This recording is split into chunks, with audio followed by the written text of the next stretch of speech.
Well, guys, damn.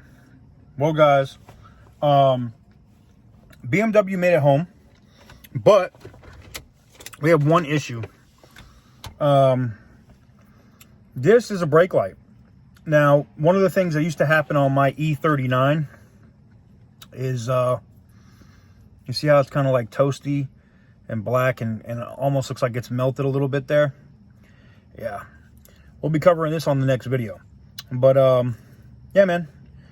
Awesome. Made it. Drove like a champ. No issues. No check lights outside of the brake light because this thing rattled itself out of the bracket. And I got to take the whole taillight assembly out. Video on that soon. But, thank you guys very much for watching. I'm excited. I know I got a steal of a deal here with this car. And it's, let's talk about that. Let's talk about that before we get out of here. So we bought the Jaguar for $2,000.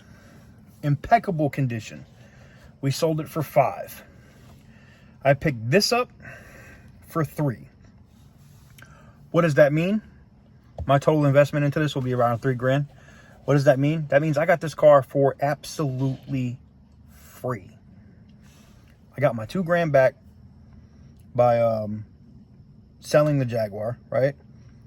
Plus a $3,000 profit. This car was $3,000.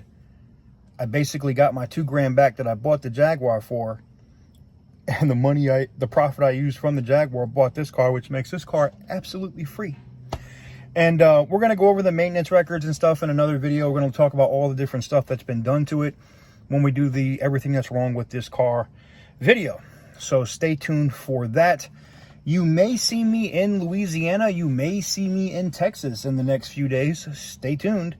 But anyways, guys, as always, man, thank y'all very much for tuning in and tapping in with me today. I greatly appreciate it. And I will see you guys on the next one.